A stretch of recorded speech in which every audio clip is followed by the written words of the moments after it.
12장은 로마서의 후반부가 시작되는 장이기도 합니다. 로마서는 크게 두 부분으로 나누어집니다. 1장부터 11장까지는 교리 부분이고 12장부터 16장까지는 윤리 부분입니다. 이와 같은 문장 구조는 로마서뿐만 아니라 바울의 다른 서신들에서도 찾아볼 수가 있습니다. 예를 들면 에베소서는 모두 6장으로 되어 있는데 1장에서 4장까지는 교리 부분이고 5장과 6장은 실천 부분입니다. 윤리 부분입니다. 그리고 실천 부분이 시작되는 에베소서 4장 1절은 우리가 방금 읽었던 로마서 12장 1절처럼 그러므로라는 말씀으로 시작하고 있습니다. 그러니까 바울의 대부분의 서신이 바로 이와 같이 실천 부분이 시작될 때는 그러므로라고 하는 말씀으로 시작되는 구조가 특징이라고 할 수가 있겠습니다. 이렇게 하는 것은 교리 즉 원리를 먼저 말씀한 후에 그 원리에 입각해서 실천 윤리를 말씀하기 위한 올바른 순서인 것입니다. 기독교 윤리가 타 종교 윤리와 다른 것은 그렇게 행하야만 하는 원리가 다르기 때문입니다. 기독교 윤리가 목표하는 것은 선한 사람을 만드는 것이 아닙니다. 자신을 택하시고 구속하시고 거듭나게 하여 주신 하나님의 자녀로 거듭나게 하셔서 하나님의 자녀로 삼아 주신 삼위 하나님께 영광을 돌리는 삶을 살도록 하는 것이 기독교 윤리의 목표입니다. 그래서 먹든지 마시든지 무엇을 하든지 다 하나님의 영광을 위해서 하라라고 권면하고 있습니다. 그리고 이 실천 윤리는 12장 1절에 그러므로라는 말씀으로 시작합니다. 그러므로라고 하는 접속사는 1장부터 11장까지의 전체 교리와 연결이 되는 말씀입니다. 즉 앞부분 1장에서 11장까지의 교리와 뒷부분 12장에서 16장까지의 윤리가 그러므로라고 하는 접속사로 연결되어 있습니다. 기차에 비유한다면은 교리라고 하는 기관차가 윤리라고 하는 객차를 그러므로라고 하는 고리로 연결하여서 끌고 달리는 격이라고 말씀드릴 수가 있겠습니다. 바울은 믿음으로 구원을 얻는다는 교리적인 교훈을 한 후에 이제 성도의 실천적인 삶에 대하여서 교훈을 시작하면서 원인에 대한 결과를 나타내는 그러므로라는 접속사를 사용한 것입니다. 배우고 진리에 따라 사는 전 인격적인 삶의 변화를 요구하는 것이 바로 기독교 신앙입니다. 성경은 행함이 없는 믿음은 하나님을 기쁘시게 하지 못한다고 가르칩니다. 기독교는 아는 것만으로 끝나는 지식적이고 형식적인 종교가 아닙니다. 그러므로 우리의 구원을 온전히 이루기 위해서는 믿음과 행함이 다 필요한 것입니다. 아는 것만으로 안 된다는 거죠. 이것은 마치 수레의 두 바퀴와 같다고 말씀드릴 수 있겠습니다. 어느 한쪽 바퀴만으로는 수레가 움직이지 않지 않습니까? 또 두 바퀴의 크기가 각각 다르다면 앞으로 나아갈 때 큰 어려움을 겪게 됩니다. 이처럼 믿음이 없는 행함이거나 혹은 행함 없는 믿음은 우리를 구원으로 바르게 이끌어가지를 못합니다. 또 믿음만 크고 행함이 적다거나 행함은 큰데 믿음이 적다면 그것도 문제가 됩니다. 믿음과 행함의 온전한 균형과 조화를 이룰 때 우리는 비로소 구원이라고 하는 목적지에 바르게 이룰 수가 있게 되는 것입니다. 로마서 12장 1절은 실천 윤리의 대강령이라고 흔히 말합니다. 나머지 16장까지의 말씀은 바로 이 12장 1절에 대한 구체적인 해설이라고 해도 과언이 아닙니다. 성경은 이러한 삶을 살아라고 바로 직행하고 있지 않습니다. 그렇게 말한다면 다른 종교의 윤리와 다를 바가 없을 것입니다. 성경은 왜 그러한 삶을 살아만 하는가는 당위성을 먼저 말씀해 주고 난 다음에 그래서 이렇게 살라고 말씀하는 것입니다. 다시 말하면 왜냐하면 이러한 이유 때문에 그러므로 우리는 이렇게 살아야 된다고 이런 삶을 살아야 된다고 하는 것 이것이 바로 기독교 윤리입니다. 우리는 앞으로 실천 윤리를 상고해 나가면서 끊임없이 그러므로라고 하는 이런 단어를 상기하면서 붙잡고 있어야 됩니다. 교리와 윤리가 연결되지 못하면 교리 따로 윤리 따로 움직이는 이중생활을 피할 수가 없기 때문입니다. 만일 그러므로를 놓치게 되면은 그리스도의 삶을 사는데 실패하고 맙니다.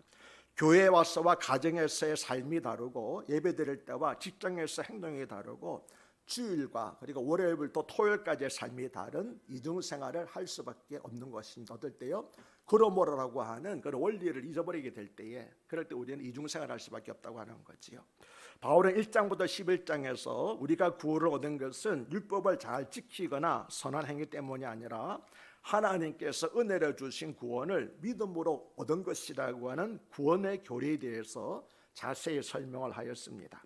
유대인이든 이방인이든 사람은 모두가 죄인이며 구원받아야만 하는 존재들인데, 하나님께서는 용서받을 수 없고 무가치한 죄인들을 위해서 독생자 예수를 십자가에 죽게 하심으로써 이제는 누구든지 그를 믿기만 하면 구원하여 하나님의 자녀로 삼아주셨다는 것이 지금까지 살펴보았던 1장에서 11장까지의 내용인데, 그걸 한마디로 말하면 하나님의 긍휼 또는 하나님의 자비라고 말할 수가 있는 것입니다. 그래서 바울은 말하기를 그러므로 내가 하나님의 자비로 너희를 권하니 말하고 있잖아요. 지금까지 말했던 모든 내용을 한마디로 요약한다면 하나님의 자비와 긍휼이라는 거죠. 그래서 너희가 이 자비와 긍휼을 알았다면 너는 이런 삶을 살라고 권면하고 있는 것입니다.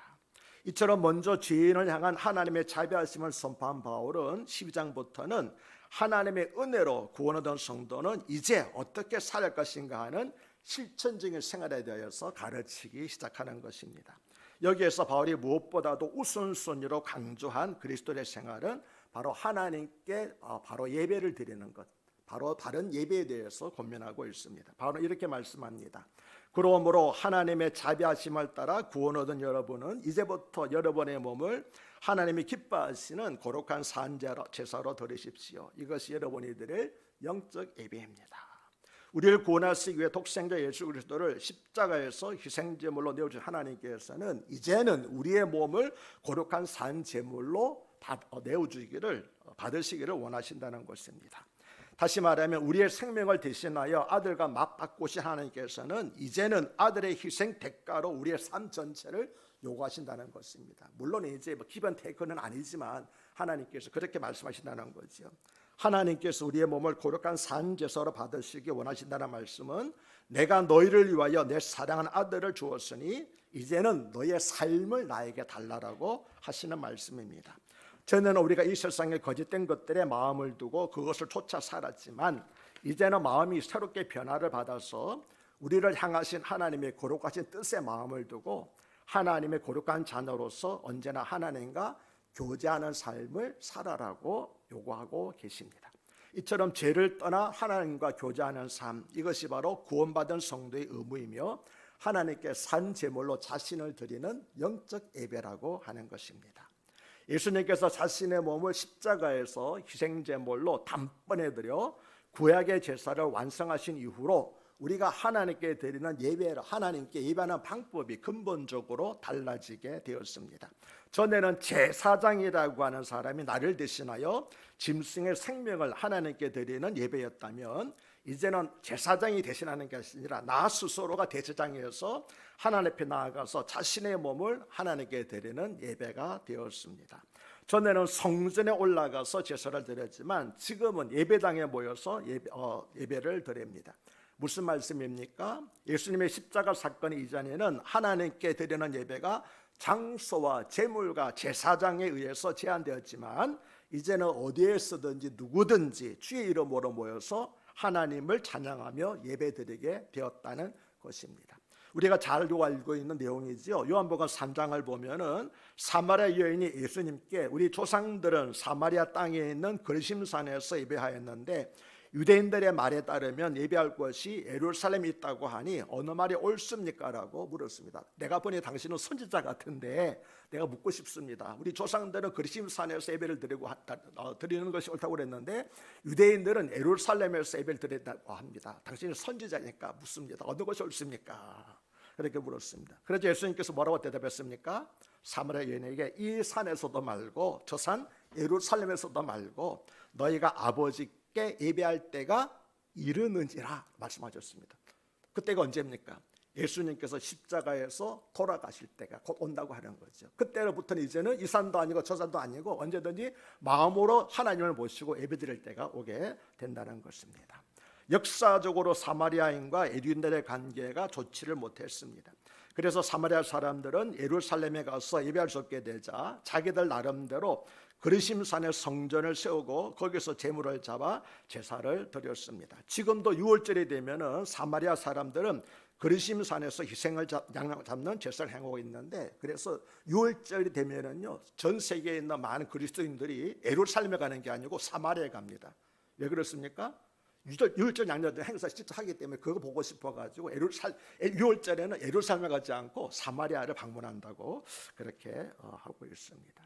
그래서 여인은 예수님께 그렇게 질문한 것이고, 이 질문에 예수님께서는 이 산에서도 말고 예루살렘에서도 말고 너희가 아버지께 예배할 때가 이르느니라고 대답하신 것입니다. 그리고 이어서 말씀하시기를 아버지께 참되게 예배하는 자들은 영과 진리로 예배할 때가 오나니 곧 이때라, 나의 때라는 거죠. 아버지께서는 자기에게 이렇게 예배하는 자들을 찾으시느니라.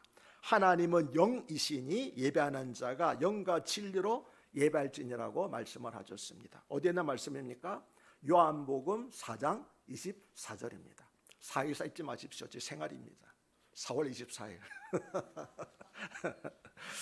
예수님께서 여인에게 하신 이 말씀은 곧 자신이 희생제물이 되어 죽으심으로써 구약의 제사가 완성되고, 이제는 장소와 사람의 차별이 없이 예수님을 구주로 믿는 사람은 누구나 하나님을 아버지로 모시고 예배할 때가 올 것이라고 예고하신 것입니다. 언제라고요? 예수님께서 십자가에 돌아가실 때.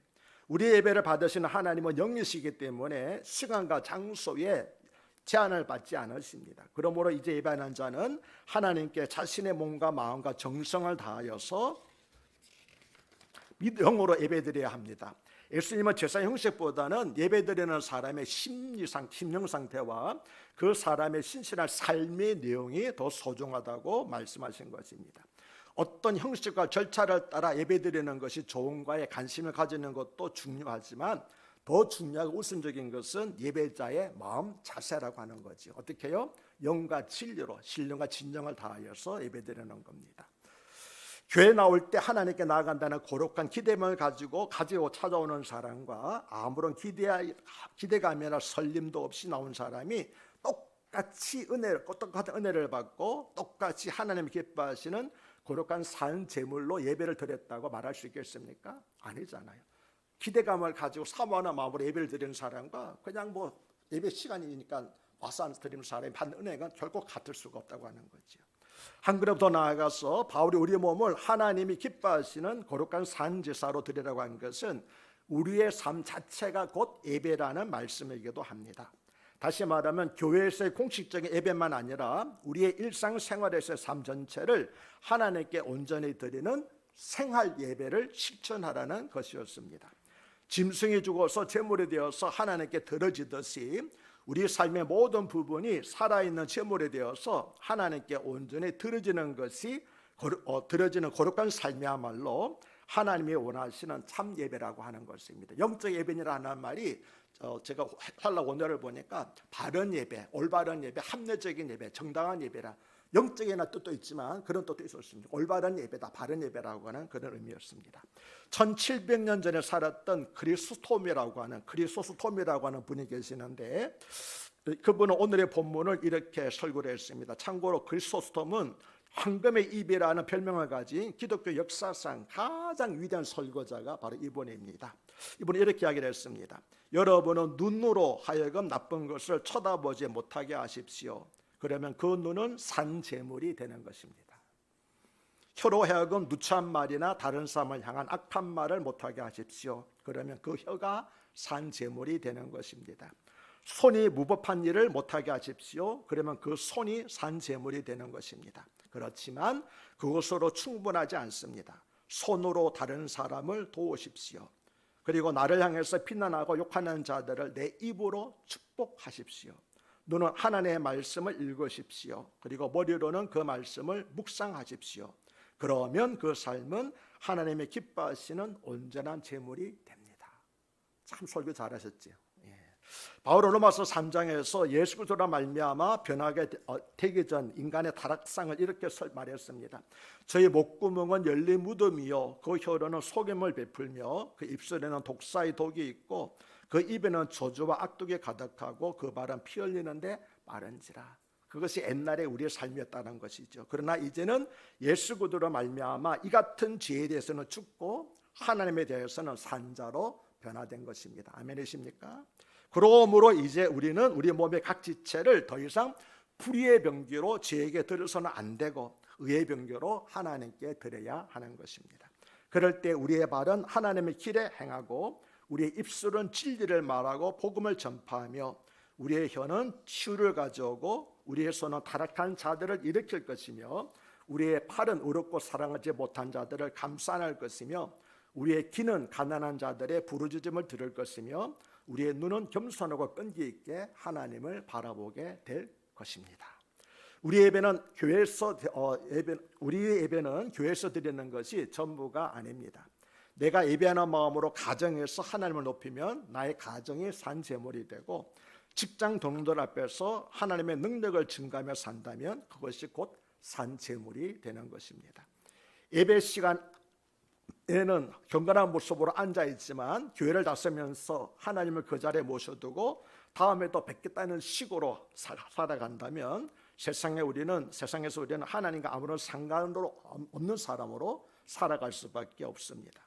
예배를 얼마나 잘 드렸냐는 것은 예배가 끝났을 때 우리의 마음속에 이제 한 주간 하나님 중심으로 살아야지 하는 마음의 결단이 생기는 것, 그것이 예배를 잘 드렸다고 한다는 것입니다. 다시 말해 우리의 삶의 변화가 일어나는 그 예배가 진정한 예배지, 오늘 보니까 설교를 잘하더라, 누가 옷을 잘 입고 왔더라, 노래 잘하더라, 그게 아니라는 거죠. 우리의 삶의 변화, 이번 한 주간은 오늘 주신 말씀 붙잡고 살아야지 하고 하는 결단이 생기는 것, 그것이 예배를 잘 드렸다고 하는 것이라고 하는 그런 말씀이 있습니다. 그것이 예배의 결론이고 예배의 결과가 되어야 된다는 것입니다. 하나님께서 기뻐 받으시는 예배는 우리 몸을 거룩한 산 제물로 드리는 것입니다. 여기에서 산 제물은 죽은 제물과 대조되는 개념이지요. 구약 시대에는 하나님을 예배할 때 짐승을 잡아 죽여서 제사를 드렸습니다. 그러한 의미에서 구약의 예배는 죽은 제사였던 것입니다. 그런데 바울은 지금 이러한 죽은 제사가 아니라 산 제사를 드려야 된다고 말씀합니다. 우리 몸을 산채로 하나님께 드려야 한다는 것입니다. 여기서 몸이라고 하는 것은 몸만 가리키는 것이 아니라 우리 마음을 포함한 사람의 전부를 몸이라는 말로 표현을 했습니다. 그러므로 바울은 지금 우리의 삶과 인격 전부를 하나님께 드리라고 요구하고 있는 것입니다. 그러면 어떻게 하면 우리의 몸을 거룩하게 구별하여서 산 제물로 드릴 수 있을까요? 바울은 이에 대해서 세 가지 답을 제시해 주었습니다. 첫째는 이 세대를 본받지 말라고 하였습니다. 여기서 이 세대는 하나님이 없이 인간 본능의 악한 풍습과 타락한 생활 방식을 따라 사는 세대를 가리킵니다. 오늘날 우리 세대가 꼭 이런 세대 아닙니까? 이러한 세상 사람들의 삶을 따르거나 모방하지 말라는 것입니다. 이것은 우리를 거룩한 산 제물로 드리기 위한 첫 걸음입니다. 첫 번째 요구되는 것입니다. 두 번째는 오직 마음을 새롭게 함으로써 변화를 받으라고 하였습니다. 새롭게 거듭난 하나님의 자녀로서 날마다 그에 걸맞는 사람이 되기 위해서 힘쓰고 노력해야 한다는 것입니다. 셋째는 하나님의 선하시고 기뻐하시고 온전하신 뜻이 무엇인지 분별하라고 하였습니다. 자기 본능대로 사는 삶이 아니라 하나님 뜻대로의 삶, 하나님이 기뻐하시는 삶을 살아야 한다는 것입니다. 이처럼 하나님께서 기뻐하시는 삶은 우리의 전부를 제물을 드리는 거룩한 산 제사입니다. 성경에서 거룩하다는 말은 구별되었다 또는 다르다고 하는 의미입니다. 다시 말하면 세상 사람과 인생관과 가치관과 언행이 다른 사람이 세상과 구별된 사람인 것입니다. 로마서 12장 안에는 구원받은 성도가 어떻게 살아야 하는가에 대한 구체적인 내용들이 세부적으로 제시되고 있는데 이 항목들을 영적 예배라고 하는 큰 그림으로 묶어서 보면 크게 두 부분으로 나누어집니다. 이제 다음 주일에 계속 다음 시간에 계속할 겁니다. 3절부터 13절까지는 성도가 교회 공동체 안에서 하나님으로도 맡은 은사를 사용하는 자세와 형제를 사랑하고 서로 섬기고 봉사하며 기도하는 일에 힘쓰라는 말씀으로 이루어졌습니다. 거룩한 산제를 구체적으로 어떻게 이룰 것인가 하는 것을 14절부터는 교회 바깥에서 불신자와의 관계에서 나를 핍박하고 심지어 조장하는 사람과 어떻게 평화를 이루며 살아가는 것이 거룩한 산제사를 드리는 것이고 하나님이 기뻐 받으시는 영적 예배인가에 대해서 말씀하고 있습니다. 다시 말하면 하나는 교회 안에서 성도 간의 관계이고 또 하나는 교회 공동체 밖에서 이웃과의 관계에서 성도가 가져야 될 삶의 자세를 사도 바울이 구체적으로 말씀하고 있는데 다음 주 수요일과 그 다음 주 수요일에 이 부분에 대해서 자세히 말씀을 드리도록 하겠습니다. 예배하는 자가 신령과 진정으로 예배를 드리며 하나님과 관계를 맺을 때 교회 안에서는 지체들 간의 사랑과 종용과 섬김과 봉사를 기쁨으로 이루어가게 되고 교회 밖에서는 평화를 만드는 그리스도의 사신이 될 수 있습니다. 바로 이것이 이 세상의 풍조를 본받지 않고 마음의 변화를 받아 하나님이 우리를 향해 기대하시는 그 기쁘신 뜻을 이루어드리는 거룩한 산제물로 살아가는 그리스도인들의 참모습인 것입니다. 그리고 이것이 생활 속에서 하나님의 이름을 높이고 영광을 돌리는 우리의 영적 예배, 올바른 예배, 합리적이고 정당한 예배가 되는 것입니다. 우리가 이름에 합당한 구별된 성도로서 세상을 살아갈 때, 즉 세상의 어둠을 따르지 않고 복음의 빛을 따라 살며 하나님의 도우심을 구할 때 성령님께서 우리 인격과 삶의 가치관의 변화를 일으켜 주실 것입니다. 그리고 나의 삶 전체가 하나님께 거룩한 산 제물로 드려질 수 있도록 도와주실 것입니다. 그러므로 정해진 시간과 장소에서 드리는 공적인 예배, 오늘 같은 이런 예배뿐만 아니라 구원받은 성도로서 생활 속에서 드려지는 거룩한 예배를 통해서 하나님께 더 큰 영광과 기쁨을 올려드리는 여러분이 되시기를 주 이름으로 축복합니다. 하나님 아버지의 진정한 신앙이란 믿음과 행함이 균형을 이루는 것이라는 것을 알게 되었습니다. 저희들이 이러한 신앙을 유지하기 위해서 이 세대를 본받지 않고 마음을 새롭게 함으로써 변화를 받아 하나님의 선하시고 기뻐하시고 온전하신 뜻을 분별하여 살아가는 저희 모두가 되게 하여 주시옵소서. 그리하여 영과 진리로 예배하는 진정한 성도들이 될 수 있도록 인도하여 주시옵소서. 오늘도 말씀을 받고 은혜를 받았습니다. 은혜 받은 끝나지 말게 해주시고 그 은혜를 잘 간직하여 세상에서 삶의 예배로서 다시 한번 하나님께 큰 영광을 돌릴 수 있도록 하여 주시옵소서. 그렇게 해주실 우리 주님 예수 그리스도를 받들어 감사하며 간곡히 기도드리옵나이다.